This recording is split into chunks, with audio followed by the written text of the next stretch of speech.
lehenengo begibelarra deitzen zaionakin hasiko gea, eufrasia officinalis, eta esan, bueno, hau dela kolirio arruntena.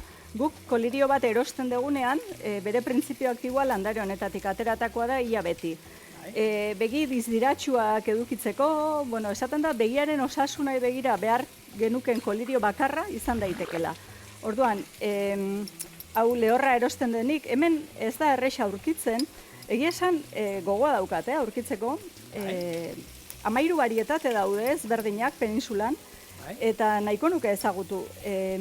Zu freskoan ez duzu lortu da berokitza, bakarri denatan erosi behar izan. Bai, belardentatan saltzen da, orduan. Gauza da, kolirio hau egiten dugunean, urrirakina bota eta infusio bat egitea da besterik gabe. Baina gero filtratu behar dugu oso ondo, eta filtratu ez bada ondo egiten, arriskutsua da. Orduan, bai, ez badugu betiko kolabore edo iragazki metaliko erabiltzen badugu, zikina pasatzen da eta gaina kutsatu indezakegu. Orduan, erabili behar dugu inbutu bat eta kafea filtratzeko paperezko betako bat. Eta infusio hori oztutakoan hori da kolirio bat. Badaude holan, tea eta iragazteko eta erabiltzen dinan, horrek ere balio dute? Baina kloroakin zuritu gabe izan da dila. Kloroakin zuritua baldin bada... Kafean filtroa, jazta. Kafe filtroak hobeak dira. Bai. Bueno. Kasu inberari. Hobea hori. Urrengoa, intxusa, hor kanpoan egin dugu hasieran ikusi dugu. Bai, guratzeak zegoen intxusa, bai. Bai. Intxusa lorea da begietarako oso kolirio erabilia eta oso egokia. Eta hemen jendeak ohitura izan du kamamila erabiltzekoa.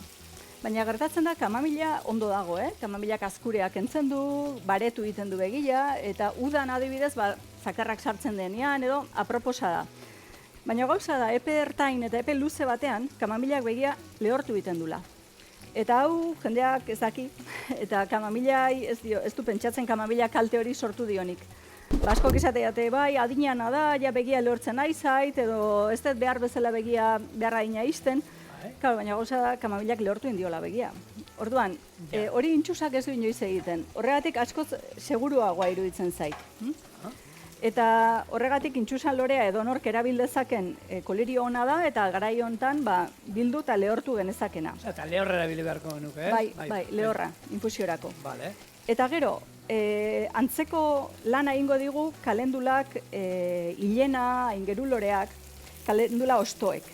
Eta hau ere bada, batez ere begien bueltako giharrak erlaxatzen lagunduko diguna. Orduan, nik aipatzen dut askotan, nasketa bat egitea oso ona dela. Bai, hilena eta bai intxusa lorea nahaztu, eta hori bada begia ondo hidratatzeko modu bat, bueltako giharrak erlaxatzeko modu bat. Eta gero, hilenak dauka muzilagoa izeneko sustantzia bat, eta muzilagoa bada beti lubrikante bat. Orduan, begia asko, gehienetan lehortzen zaigunean, egunan bukaeran, iten duguna da igurtzi. Eta juizu txarrena hori da, ez? Orduan, hori hidratazio falta bat da momentu hortan, eta honekin lagunduko genioke. Eta hurrengoa da, hemen atentzioa gehien eman duna, koloreoagatik, eta honi nabarlorea deitzen zaio, betarrekoak puskatzea landarea, Kastilako hainbat okitan, rompegafas. Holan deitzen zaio? Bai, aziano izena ere badu, toki batzutan azulejo deitzen zaio, honen pigmentu urdina, erabiltzen dalako azulejuen urdin mota bat egiteko. Egiteko, bai, honen pigmentua. Eta honen haziak ekarri egin ditut hemen, eta, gero hitz egingo dugu, hemen ipini nahi baituzue, landatu nahi baldin baituzue, honen haziak. Oier rabi, Oier? Bai, oierrek akaso nahiko ditu. Orduan, hau oso interesgarria da, urdinak ipini nahi ditut, berezeki, esaten da, ikusmenai asko laguntzen dion senda belarra dela. Eta... Bera bakarrik holan... Kolirio moduan. Orduan, begibelarra, eufrasia eta ziano adibidez, oso erabiliak dira tandem moduan, batek begia zaintzen digulako eta besteak ikusmena. Orduan, hau nik, bai ala bai, derrigor erabili beharreko da nire ustez, kolirio moduan eta gero ingo dugun serum honetan. Produktu hau, gero eta gehiago hasi da erabiltzen oftalmologian, eta badaude honekin egindako hidrolatuak. Ez dut publizitaterik egin nahi, agua de aziano, eta hau izango litzateke begian, osgailuan eduki hotza, eta begian horrela botatzea. Eta lehortzen... Begia irikia gutxi? Itxita. Bota, pare bat, bakoitzean, eta gero lehortzen ustea. hotza dagoelaik. Eta hori ere kolirio bat litzateke. Orduan, orain ingo dugu... Begiaitxia daukazula zeite. Bai. Asartu egiten da zen, zurgatu egiten du? Zurgatu egiten du. Eta gero, interesgarria da, mugimendu egiten badiozu, barrura desente sartzen da, Vale. Ez duzu begia irikita eduki behar. Spray kolpe bat begia irikita nahiko agresiboa da. Vale. Gauza da, hemen ingo ditugun kolirio guztia gero, oztutakoan, gasa batekin busti.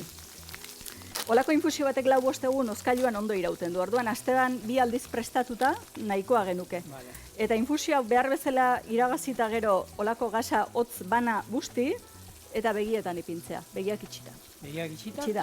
Eta hori zen, egunan bukaeran? Egunean bukaeran egin, eta horrek ikaragarri erlaxatuko du begia, emango digu lubrikazio hori, hurrengo goizean zikinak apenas nabarituko ditugun, eta hori da begiari deskanso emateko modu bat. Bai. Azkenekoa da kuriosoena, hemen bat aipatu gabe utzi dut,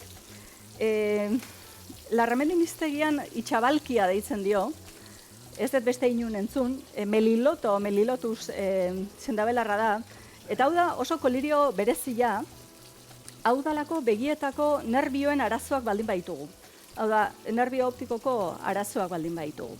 Eta hainbat jendek baditu, begiko tentsioa, gero glaukoma eragin dezakena, eta baita ere begiko dardarizo horiek, tensioanak dianak.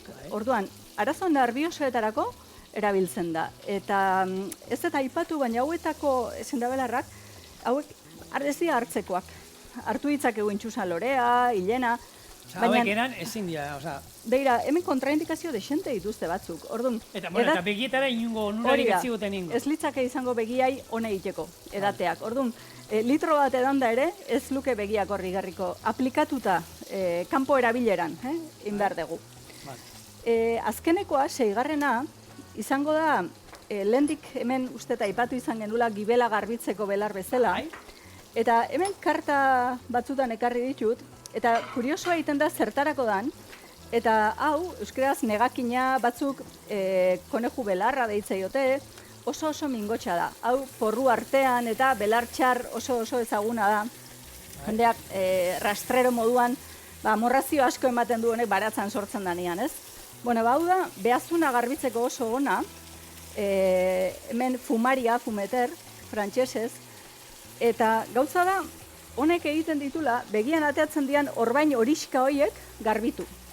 Eta askotan, begian parte txurian, esklerotikan, azten dienean orbain horiskak ateratzen, begia horitu indaiteke, hori gibeleko arazo bat izan hori da. Orduan, hau bai, gomendatzen da edatia, kasu horietan, eta erabiltzea kolirio moduan, baina begiko seboiek kentzeko. Orduan, norbaitek ikusiko balu bere begiai aizizkiola puntu horiskak, ez, nabarmen sortzen. Parte zurian, udaberrian oso ohikoa izaten da hori. Eta honek sortzen duen fenomeno bat da, burua makurtzean o jeikitzean edo esfortzu baten ondoren, puntitu beltzak ikustea, puntutxuak, punetorrian. Bueno, hori behazuneko kontu bat da, eta begiko likidoa, lubrikazioa ari da zikintzen, eta koipea ari da horra joaten. Orduan, izango litzateke kontua hau infusioan edatea, egunean behin, eta honekin kolirio honekin garbitzea. Eta pertsona horientzat da aproposadan kolirio bakarra momentu hortan. Izan ere, goizean jeikitakoan baldin badute sebo hori gogortua eta zikina askorekin, makarrak ere hor arazo bat dira. Horiek entzen ere lesioak etortzen dira askotan. Zioz da, begia baretzeko eta lasaitzeko tratamendu bat, bai? Bueno, irakin du. Hemen kopatxo hauetan ez dugu asko ingo, baina ni gomendatzen dut 200 mililitro edo egitea. Vale. Eta 200ekin zen dauka? Astean 2 aldiz egiten bada nahikoa. Horrek 4-5 egun hozkailuan iraungo digulako. Vale. Eta orduan egunero... Egunean behintzat egitea. Eta baina denentzako, ez? Izango zanen, ez duzetan, ez? Biztako arazoik izan behar, ez ezer, ero heldua, ero gaztea... Osa, hau, kalterik inori ez dira. Inori ez. Berez da, begiak eukidezala behar du nezetasun hori eta bare egon dadila. Eta orain gertatu zaigun, itxialdi honekin ez, argi naturalan faltak. Eta horri erantxita, digitalki... Pantaian aurrean da zemat orden dikion, Estresa sortu dula. Bati bat elelana indu jendeari, baina baita itxialdian ere pantailak erabiltzeagatik. Orduan, Bueno, hor, lehortasunak sortutako arazoak edozein adinetan gertatu dira. Eta gero, bizitzan zehar ez da harritzekoa noiz edo noiz konjuntibitisa izatea, udan oso ohikoa izaten da igerilekuetan, da begian baita ere olako ondartzetan eta konjuntibitisak sortzia. Eta, bueno, horietarako hemen aurkeztu ditugun sendabelar hauek egokiak dira. Honek daukana da, askorentzat oso lotua dela, astero hau egiten aritzia, eta, bueno, nik aukera moduan hidrolatoa aipatzen dut. Hidrolatoetan ez dago aukera denetan, haue denetatik aurkitueten hidrolato bakarra da onena. Nabarlorea edo aziano sendabelarrana. Orduan, bueno, hori etxean eskura edukitzea ere ez dago gaizki. Eta, bueno, a ver, ez dara horren besteko lan, infusio... Bueno, gero iragaztea da, 5 minutu utzi behar ditugu, eta ondoren iragazia egiten dira. Norbait egongo da pentsatzen, ez? Eta egiten badut pila bat eta ero izozgailuan sartu? Galdu egiten du, bai. Nik nahi hoget astean behin egitea. Eta, bueno, ez badaukagu hori iteko modurik, beste hidrolato hau preste edukitzea. Berotan inoiz ez egin, begiai beroak ez dio honik egiten eta... Garrantzitsua oskailutik, ez? Bai, hotzak lagundu ingo dio, batipat zainak azita eta puztuta baldin badaude. Hori da, behar dugu elementu astringente bat edo zainak tonifikatuko dituena. Eta, bueno, niretzako hauetako pakete batek asko irauten du, eta benetan bakarra eukita, begi belarra eukita, eufrasia officinalis, horrekin bakarri nahikoa genuke. Ibili beharren igual denak ez baitugu aurkitzen, egon, oza, baina bai, begioi belarra, bai. Bai, nire ustez bai, hori badalako oinarrizko. Eta kitagafaz? Kitagafaz, rompegafaz, rompegafaz, erori. Zuretzat eta niretzat, zuk gerturako eta nik urrutirako daukagun, ikusmen patologiakin, interesgarria da, honek ikusmenei laguntzen diolako. Eta hau hemen, sendabelar aperitibo moduan aurkezten du. Orduan, honek ere egiten du, gibel eta behazunean, batez ere behazuneko xiskuak sortzen laguntzen du.